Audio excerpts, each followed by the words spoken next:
Ndakulandira okondedwa ku video imene mu dzina la Ambuye wathu Yesu Kristu wa ku Nazareti, yemwe ali Mulungu wamphamvu zonse, Mulungu wolungama, Mulungu woyera, Mulungu wopanda chodetsa china chilichonse, Mulungu amene akufuna kuti inu ndi ine tikhale oyera wolungama monga yenso ali woyera komanso wolungama. Mulungu amene ndiye analenga dziko lakumwamba ndi dziko lapansi, ndi Mulungu wa mizimu ya anthu onse pa dziko lapansi pano.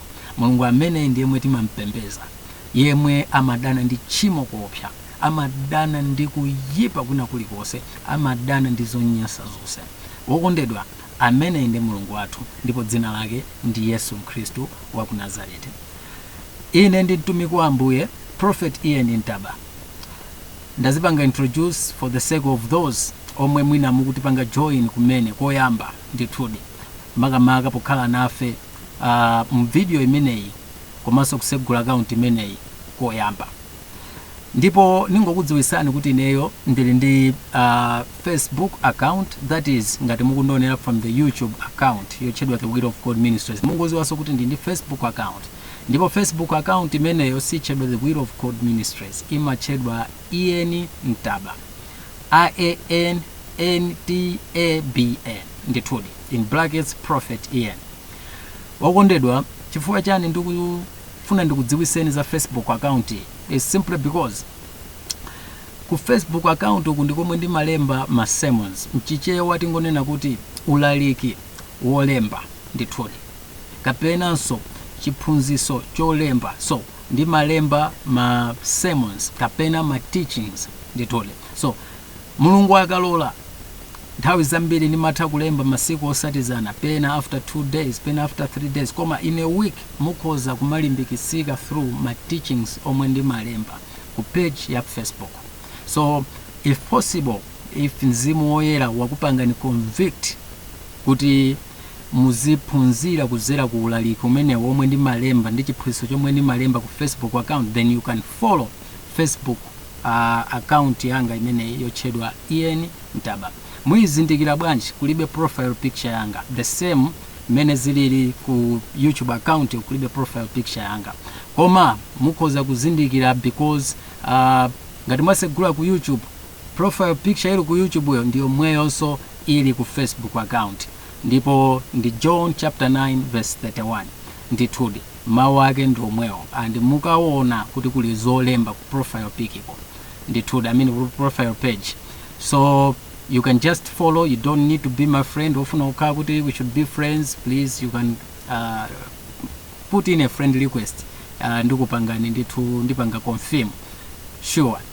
So video hii kwa omwe mmandisata ndikale ndina fotokoza mama polemba popereka uthenga wolemba pa Facebook account kuti ndikhala ndikupereka uthenga lero lomwe lino the 25th of September 2025, and uthenga umene uchokera kwa Ambuye wathu Yesu Kristu. It's a prophetic message, it's a prophetic message uchokera kwa Ambuye wathu Yesu Kristu, Mulungu wamphamvu zonse, Mulungu wolenga dziko lakumwamba ndi dziko lapansi.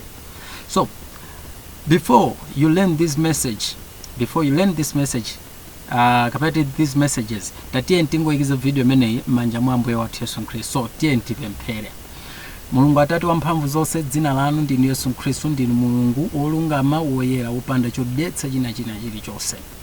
Mulungu wamphamvu zonse, ngakhale m'malingaliro anu choyipa sichinalowemo. Pachifukwa chimenecho tithandizeni tifanane ndi inu, tikhale oyera wolungama, tikhale odana ndi choyipa china chilichonse.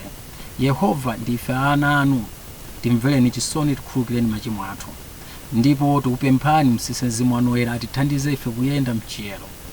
Mulungu wamphamvu zonse, ndikupemphani kuti video imeneyi ikizidwe m'manja mwanu, tikuyikiza m'manja mwanu, ndipo tikupempha kuti muyiwaze mwazi wanu ndi cholinga chokuti itetezedwe kuchina chilichonse chochokera kwa Satana, ndipo igwire ntchito yomwe inu mukufuna kuti ichite.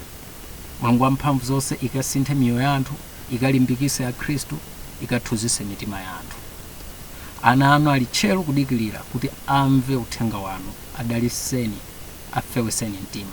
Kwa iwo omwe ali ochokera kwa Satana njerekezi, kapena Satana anawanamiza, anawanyenga, Mulungu wamphamvu zonse ndikupempha kuti mufewese mitima yawo, kuti choncho athe kulowa nkhola lanu, kuti akakhale ana ambusa mmodzi.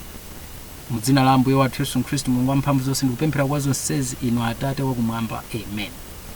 Okondedwa, uthenga umene anenera muja uku ndokhuzana ndi announcement of election results.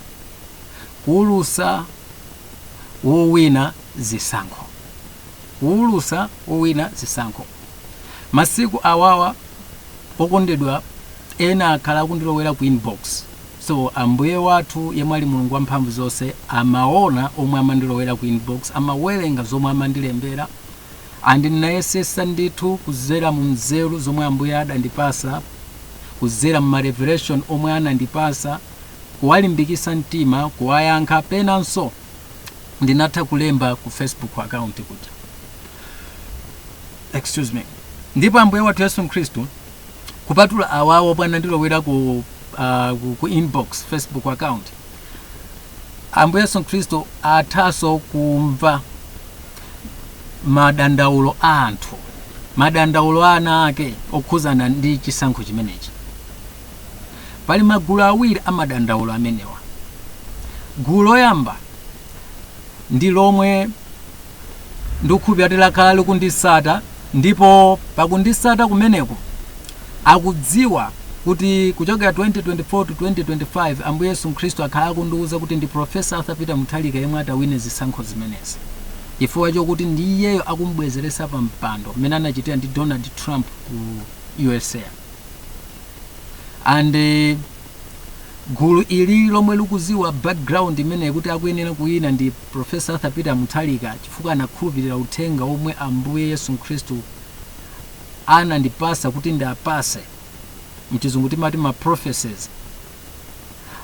Gulu limene lilino ndi nkhawa kuti kodi zimene zizitheka, chifukwa ngakhale Professor Arthur Peter Mutharika akuwina, koma zikuoneka kuti kunjako MCP akupanga zina ndi zina zomwe zikuonesa kuti mwina kuteka akhoza osalengeza, ndipo mwina mukhoza kukhala chipwirikiti mziko muno, kapena mwina alengeza wina ndipo kupezeka kuti winayo wayambisa chipwirikiti mziko muno. So gulu loyamba ili la Khristu omwe lakhala kundisata ndipo lili ndi nkhawa zimenezo kuti kodi chichitike ndi chani atalengezedwa wina kapena ena atayimisa kulengezako. Ambuye Yesu Khristu ali ndi mayankho ku nkhawa zimenezi. First, awa Khristu omwe akhala kundisata ndikale. Ndeku lino gulu la akhristu achiwiri omwe mwina amva mauneneliwo ochokera kwa Ambuye wathu Yesu Khristu, komabe iwowo anachika mu mtima mwawo kuti sangavotere Professor Arthur Peter Mutharika, ndipo sanafune kukhulupirira uneneli omwe ndidapereka, omwe ndidaulandira ochokera kwa Ambuye wathu Yesu Khristu, wokuti Professor Arthur Peter Mutharika ndiye mwe atawina zisankhozi. Pachifukwa chimenecho ali mu denial, ndipo akukanika kumvesesa kuti chifukwa chani Mulungu wafuna Professor Arthur Peter Mutharika awine. Ena mwa iwo ali m'maganizo okuti chifukwa chani Professor Arthur Peter Mutharika yemwe mwina akumpanga accuse iwo kuti ndi wakuba wawinanso zisankhozi, kapena ndiye mwatalengezedwa kuti wawinanso zisankhozi. Chifukwa Ambuye Yesu Khristu anachita kundiuza in specific ndithu kuti akhristu ena kapena tingoti amalawi ena sakukondwa ndi Professor Arthur Peter Mutharika chifukwa choti maganizo wawo mutu mwawo akuntenga kuti ndi wakuba. Zokuti ndi wakuba kapena si wakuba zimene zozo ine ndilibe umboni, ndi Ambuye akudziwa. So Ambuye Yesu Khristu akufuna kuti ndiyankhe amalawi zomwe iyeyo wayankha, kutanthauza kuti mayankho omwe Ambuye Yesu Khristu andipasa ndikupaseni inuyo. Ine I'm just like a vessel. I'm just like a vessel. So ndikupereka mayankho Ambuye wathu Yesu Khristu, osati mayankho anga koma mayankho a Ambuye Yesu Khristu. Kugulu wani, gulu loyamba lija, kenakonso gulu lachiwiri. Gulu lachiwiri obviously ndomwe mwina anavotera MCP, anavotera UTM, anavotera kaya ndi kaya muti chani kuli Madam Joyce Banda PP, omwe anavotera kaya odya zake alibe mlandu, gulu lachiwiri limeneli. So in case mukanikabe inanu kumvesesa ndiye kuti pitani ku Facebook account, ku YouTube account kwanga, ndipo mukapeza mauthenga amene from 2024 ndikukhulupirira choncho. Latest 2025 February March ndithudi. Late 2024, latest 2025 from February March kumabwera kuno. Ndiye ndiyambe nokupereka no uthenga ukugulu loyamba. Kapena ningo nena zomwe Ambuye wathu Yesu Khristu anandiuza. Ambuye Yesu Khristu ananena kuti iyeyo walemba. Palibenso wina yemwe ataulusidwe kuti wawina koma Peter Mutharika yekha. Wakupangirani chiganizo. Kaya wina akuganiza kuti ndi wakuba Peter Mutharikayo, ndiye kwa yemwe akuganiza kuti ndi wakubayo, kuti wakuifuka chani wakuba bwerere pampando, Ambuye Yesu Khristu akumuyankha ameneyo ali m'maganizo ameneyo kuti anati Mulungu wayang'ana pakati pa onsewo oyimirawo. I don't know kaya namba yawo ndi 17 pano, kainali 17 I don't know. Koma akuti Mulungu wayang'ana pakati pa onsewo oyimirawo, ndipo waona kuti pa onsewo bola Peter Mutharika. Ndibwerezaso uthengawo fuka ndinaulemba mene ndinaulandirira. Kwina kundungo sintha matu ikhale first person pronoun kuika third person pronoun kuti mumvesese. Koma ndikubwerezaso. Mulungu walemba. Palibenso wina yemwe ataulusidwe kuti wawina koma Peter Mutharika yekha. Wakupangirani chiganizo Mulungu. Kaya wina anena kuti ndi wakuba Peter Mutharikayo, koma Mulungu wayang'ana pakati pa onsewo oyimirawo, ndipo waona kuti pa onsewo bola Peter Mutharika. Ndiye kuti uthenga uwu ukugawidwa m'magulu awiri. Mzimu Woyera anandiunikira kuti uthenga uwu ndi mayankho kwa magulu awiri a Malawi, kapenanso titi magulu awiri a Khristu. Gulu loyamba ndi lomwe lakhala likundisatira ndipo linavomereza unenero ochoka kwa Mulungu kudzera kwa ine kuti mdziko muno atawine ndi Profesa Peter Mutharika. Koma poti dzafika apano pokhala ngati kuti IMCP akupanga zina ndali ninkhawa kuti kodi sikuchitika chipwirikiti, sikukhala nkhondo, kodi ataulusidwe ndi Profesa Peter Mutharika yemweyu kapena ndi wina. Ndi Ambuye Yesu Khristu akunena kuti iyeyo walemba. Ndapanga substitute mawu a Mulunguwo. Iyeyo Mulunguyo walemba. Anapitiriza kunena kuti palibenso wina yemwe ataulusidwe kuti wawina koma Peter Mutharika yekha.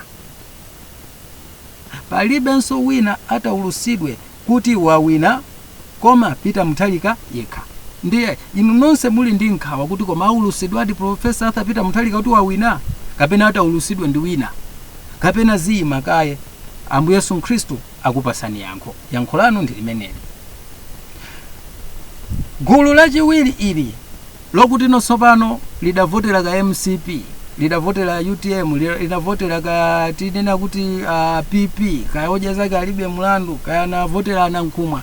Gulu limeneli la Malawi kapena la Khristu lomwe silifuna Profesa Peter Mutharika chifukwa ali m'maganizo kuti bwina, kapena kuti ali m'maganizo kuti ndi wakuba. Ambuye Yesu Khristu akupasani yankho ili. Akunena kuti wakupangirani chiganizo Mulungu. Wakupangirani chiganizo Mulungu.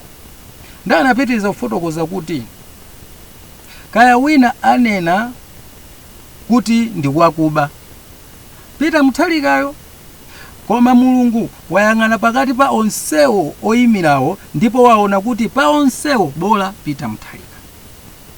Akuti kaya inuyo munena kuti ndi wakuba, kaya muziganiza kuti ndi wakuba, koma mulungu wamphamvu zonse akunena kuti anayang'ana pakati pa onsewo oyimirawo, kaya ndi 17 mtoto, ndipo pakati pa onsewo mulungu anaona kuti bola Peter Mutharika.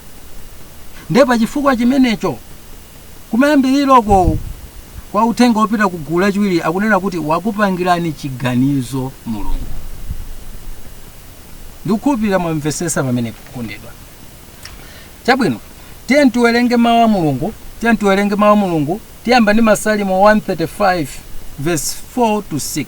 Masalimo 135 verse 4 to 6 ati pakuti Yehova anadzisankhira Yakobo, Israeli akhale chuma chake chenicheni. Tingoyima kaye pamenepa. Masalimo 135 verse 4, pakuti Yehova anadzisankhira Yakobo, Israeli akhale chuma chake chenicheni. So mulungu amata kudzisankhira yekha iyeyo, yemwe wamkonda, yemweyo kuti so atumikire ana ake. Ndi zomwe zimachitira. Isaka anali ndi ana awiri, Yakobo ndi Esau, koma mulungu anasankha Yakobo. Chimozimozi apapo pali ma presidential candidates ambiri, ka totaling 17, koma Ambuye Yesu Khristu akuti iyeyo wakupangirani chiganizo, ndipo iye yemwe wamkonda ndi Peter Mutharika. Ndiye ameneyo ndiye mwakusankhirani kuti akutumikireni. This time around, he is the one that is calling the shots. He is the one that is in charge chisankho ichi. He is the one that has decided who must win chisankho ichi. Munimvesese pamene. Ndiye chimozimozi pakati pa Esau ndi Yakobo, iye Yehova anadzisankhira Yakobo. Chimozimozi pakati pa onsewo oyimirawo 17 iwo ma presidential candidate, iyeyo wadzisankhira Professor Arthur Peter Mutharika. Ndiye mulungu yakunena kuti wakupangirani chiganizo kuti ameneyu ndiye atakutumikireni. Amalawi nonse, kandi wa MCP, kandi wa PP, kandi wa UTM, kandi wa Anankhumwa, kandi wa Chani, nonsenu mukhala under Professor Peter Mutharika. Chifukwa ndiyemwe mulungu wadzisankhira kuti akupaseni inuyo akhale mtsogoleri wanu, akhale mtsogoleri wa ineso. I hope you are able to understand this. Kwa enanu ondisatira ninafotokoza through written form, polemba ninafotokoza kuti mumvesese how God is King of Kings, how Jesus Christ is King of Kings. Ninafotokoza kuti Ambuye wathu Yesu Khristu, he is the Father, ndi Atate. As such, inu ndi ine ndi ana ake. Therefore, tikafuna chinthu timampempha. Ndiye nayuza analogy iyi kapena nagwisa ntchito ngati parable iyi, ndiye ndikufotokozerani momveka bwino. Nanena kuti tiyelekeze pali bambo ndi mwana wake, ndiye mwanayo akufuna sapato. Ndiye bambo uja akhoza kutenga ndalama ndikumpasa mwana uja nkumuuza kuti akagule sapato yomwe akufuna. Zimenezo ndiye zomwe zinachitika 2020, zisankho za 2020. Ngakhale bambo yamaziwa kuti mwanayo akapita kunsikako akhoza kabwera ndi sapato yolimba kapena yosalimba, yokongola kapena yosakongola, yoneka bwino kapena yosaoneka bwino, koma anansiya kuti mwanayo akagule sapato. So 2020 ndi zomwe zinachitika. Now let's come to 2025. 2025 bambo yemweyu akupemphedwa ndi mwana wake kuti ndikufuna sapato, koma this time around bambo yakunena kuti sindikupasa ndalama kuti ukagule wekha sapato. Ayi, ndipita kunsikako ndikakugulira sapato ndizakupasa. Why? Because bambo yakufuna akagule sapato yabwino, yolimba, yooneka bwino, yokongola, yokuti mwana wakeyu sazaliranso monga mmene nalini sapato ina ija yomwe akagula yekhayo mwanayo. Now this second time yomwe bambo yakupiteka kukagula nsapato ndi 2025 sopano 2025 ndiye ndikomwe tikunena kuti pakuti Yehova anadzisankhira Yakobo, kudzisankhira Yakobo, wazisankhira yekha munthu wokuti asogolere ana ake. Ndikukhulupirira okondedwa kuti mwamvesesa. So God is the Father. Jesus Christ is God the Father. Ndithudi. Remember, he is one. He is the Father, the Son, and the Holy Spirit. Mulungu ndi mmodzi. Mark chapter 12 verse 29. Hear ye, O Israel, our Lord is one. Our Lord is one. Mulungu ndi mmodzi. Amangosintha kuti apapa ndikhale the Son, apapa ndikhale the Holy Spirit, apapa ndikhale the Father. So Yesu Kristu, he is one with God, he is one with the Father, he is one with the Holy Spirit. Ningofuna kuti ndikuthandizeni kumvesesa kuti Jesus Christ is the Father. Is the Father. Ndithudi. Akauti sali nthupi limene lija, he is the Father. He is the Father. Akakuti ali nthupi limene lija, he is the Son. Akakuti ali mwa inu ndi ine, he is the Holy Spirit. But he is the same. He is the same. Ndithudi. So him being the Father wasankha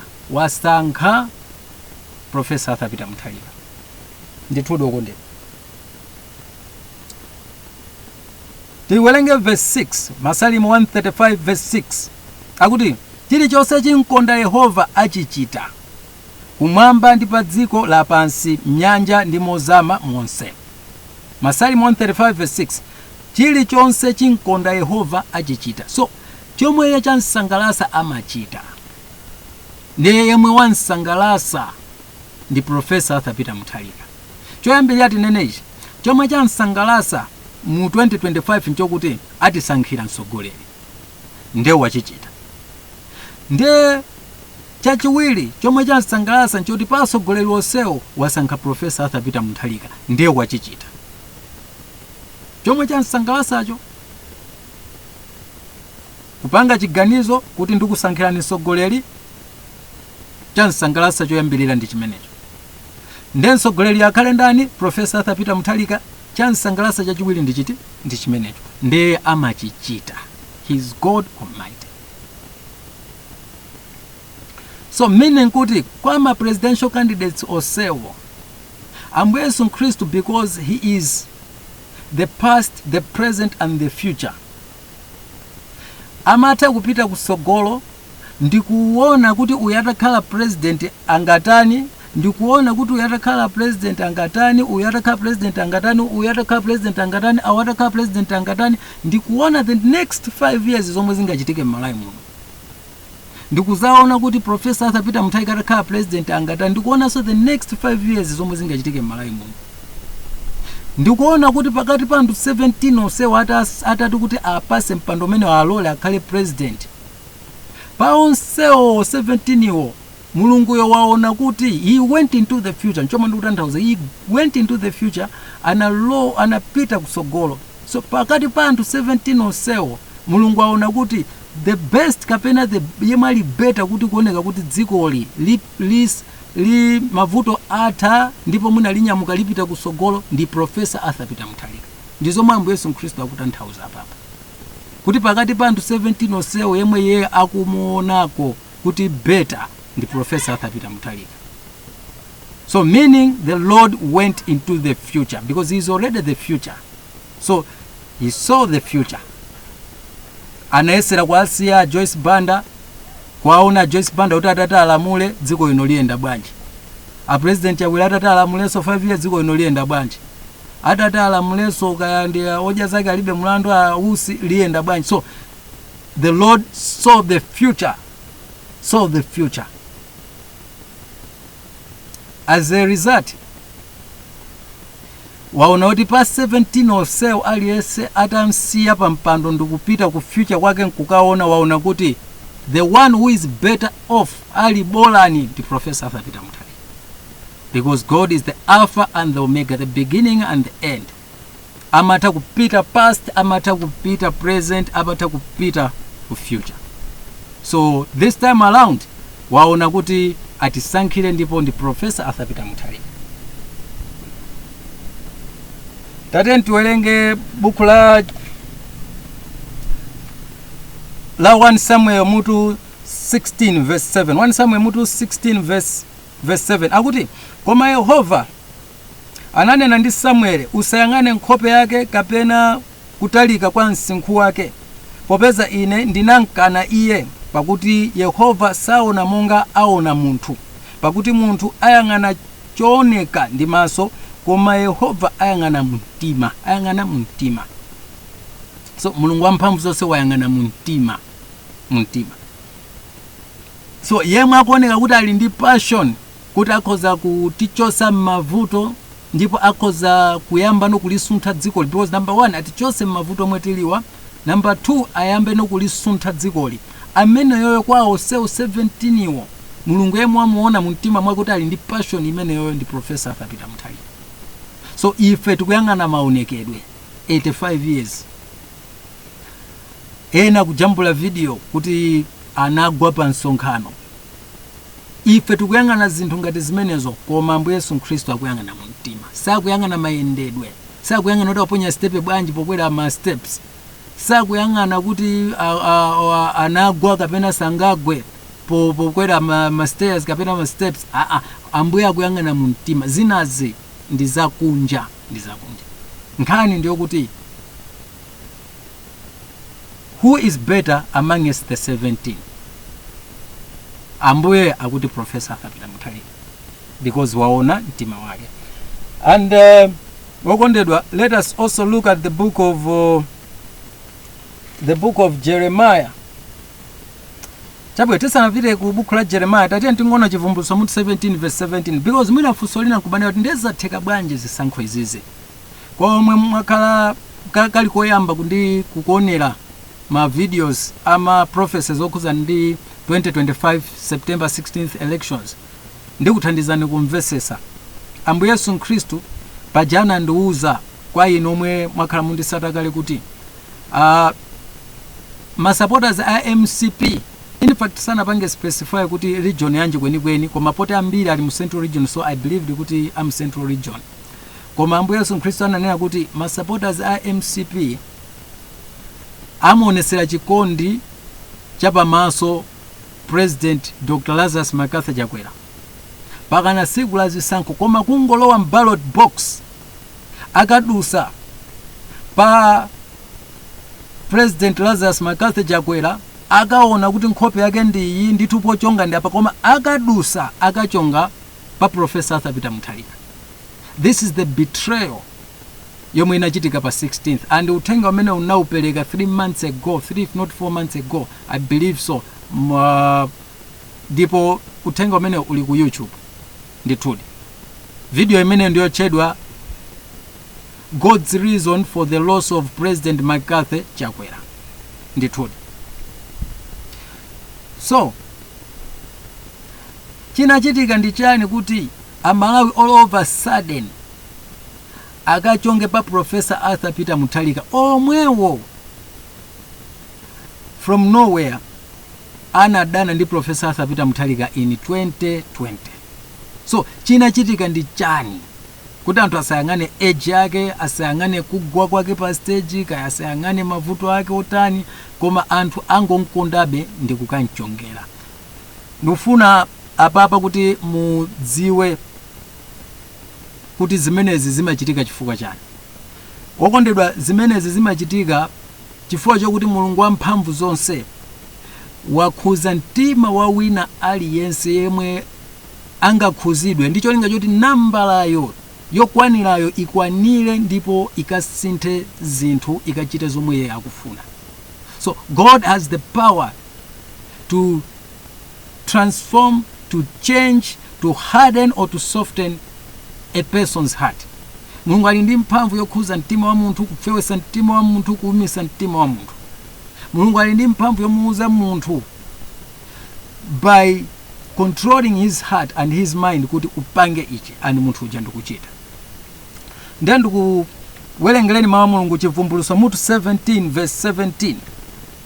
Chivumbulutso mutu 17 verse 17 akuti pakuti Mulungu anapatsa kumtima kwawo kuchita za mtima mwake. Ningoyimira pamenepo. Pakuti Mulungu anapatsa kumtima kwawo kuchita za mtima mwake. Ndingopitiliza. Ndi kuchita cha mtima umodzi ndi kupasa ufumu wawo kwa chilombo. So these are in the end time. Izi zachitika in the end times. Ndi nthawi yokuti nonso pano Ambuye wathu Yesu Khristu afuna athetse dziko lapansi. So the dragon yemwe ali Satana azafuna ndithu kuti amemeze anthu kuti achite upo ndi Mulungu. Koma before that chomwe chizachitike ndi chokuti Mulungu wamphamvu zonse azakhuza mtima wa wina aliyense kuti achite zomwe iyeyo Mulunguyo akufuna. Achite zomwe iyeyo Mulunguyo akufuna. Ndithudi. So apapa ndingofuna ndikuthandizeni kumvesesa kuti Mulungu ali ndi mphamvu, fuka kuti tilowere kwinako italika nkhani. Mulungu ali ndi mphamvu yokhuza mtima wa wina aliyense, ndipo munthuyo ndikuchita chomwe iyeyo akufuna. Kuchita chomwe iyeyo akufuna. Ndithudi okondedwa. Chivumbulutso 17 verse 17 akuti pakuti Mulungu anapasa kumtima kwawo kuchita za mtima mwake. So God can touch the heart of somebody cholinga choti achite chomwe iye Mulungu akufuna. Mulungu akufuna kuti chakuti chichitike. Ndiye kuti chakuti chichitike as a result, because is God Almighty, ndi mphamvu zake akhuza mtima wa wina aliyense kuti achite chomwe akufuna chija. Ndiye anakhuza mitima ya Amalawi cholinga choti achite chomwe iyeyo amafuna. Ndi chani chimene chocho? Kunkonda Professor Arthur Peter Mutharika, kena kupita ukamvotera Professor Arthur Peter Mutharika. Ndi zomwe zachitika m'dziko muno. Kuti mumvesese nkhani iyi ya kuchivumbulutso iyi, mukangowerenga pano ka Chivumbulutso mutu 17, kupasuka kwa Babylon, chilombo chisokeretsa mkazi wa chigololo. Ndithudi.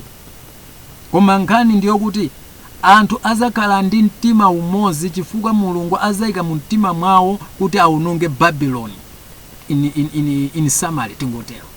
Koma kuti they should come together kuti akaononge Babylon, chimene chocho kuti chizachitika pokha anthuwa ali ndi mtima umodzi. Ndi azabwera bwanji pamodzi? It's God himself yemwe azapange move kubwera together. So he shall put in the heart of everyone one mission, one goal, one common intention. Osewa azabwera pamodzi ndikupita kukapasula Babylon. Yomwe Babylon tikaitanthawuzira mawu a Mulunguwa, tikaitanthawuzira mawu a Mulunguwa ambiri mosogozedwa ndi Mzimu Woyera komanso ma scholars amakhulupirira kuti Vatican City. Ndi Vatican City. Ku Rome kuja ndi Vatican City. Ambiri amakhulupirira. Inenso ndimakhulupirira kuti it's the Vatican City. It's the Vatican City. Kuja kuli papa. Ndithudi. So wakondedwa, mungodziwa kuti Ambuye wathu Yesu Khristu ali ndi mphamvu imeneyo. Ali ndi mphamvu imeneyo. Ndi zomwe zachitika m'Malawi muno.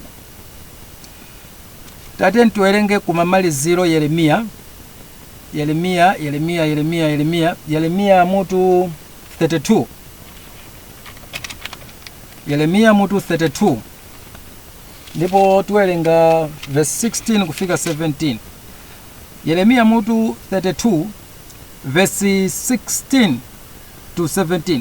Ati ndipo nditapereka kalata wogulirayo kwa Baruki mwana wa Neriya, ndinapemphera kwa Yehova kuti, verse 17, ha Yehova Mulungu, taonani inu munalenga kumwamba ndi dziko lapansi ndi mphamvu yanu yayikulu ndi mkono wanu wotambasuka, palibe chokanika inu. Wokondedwa akuti palibe chokanika inu. Mawu nimafuna kuti tigwire ndamene palibe chonkanika Yehova. Palibe chonkanika Yehova. So Yehova ngati wafuna Professor Arthur Peter Mutharika alamulire dziko lino, akuti alamulira ifuka Mulungu walemba. Ndipo akuti yemwe ataulutsidwe ndi mmeki kuti ndiye president wawina ndipo alamulire dziko lino next 5 years ndi Professor Arthur Peter Mutharika. Ambuye akutero. Tiwerenge Yeremiya 32 yemweyo verse 26 to 27. Akuti ndipo anadza mawu a Yehova kwa Yeremiya kuti, taona ine ndine Yehova Mulungu wa anthu onse. Kodi kuli kanthu kondilaka ine? Wokondedwa, inuyo mukukayikira kuti koma papa ndi professor ija ikwaniritsidwadi, alengezesadi kuti ndi Professor Arthur Peter Mutharika, salengezesa kuti ndi wina nanga MCP zomwe ayamba kuchitazi, mwinatu si Professor Arthur Peter Mutharika yemwe atawine. Tamva natu ukulima pepala atani, uku akuti kuli chani, uku mafigures atani, mwinatu Ambuye akunena kuti, taona ine ndine Yehova Mulungu wa anthu onse. Kodi kuli kanthu kondilaka ine? Ndi Ambuye Yesu Khristu akufuna ndikuphunzitseni kuti palibe chomwe chingakanike. Ndipo Ambuye Yesu Khristu akunena kuti, ndikubwereza kumaliza, akuti walemba palibe so wina yemwe ataulutsidwe kuti wawina koma Peter Mutharika yekha. Wakupangirani chiganizo, kaya wina anena kuti ndi wakuba Peter Mutharikayo, koma Mulungu wayang'ana pakati pa onsewo oyimira ndipo waona kuti pa onsewo bola Peter Mutharika. Ndi uthenga wa chilimbikiso omwe ndinabwera nawo kuti ndikupaseni. Okondedwa, khalani ndi mtendere, dekani, zipempherani, zidyani, zimwani ngati mmamwa Fanta osati zina zijayayi zolezeresa zochimwisazi. Sangalalani chifukwa Mulungu wanu wakusankhirani mtsogoleri yemwe atilamulire zaka 5 zikubwerazi. Mulungu wamphamvu zonse akudaliseni. Amen.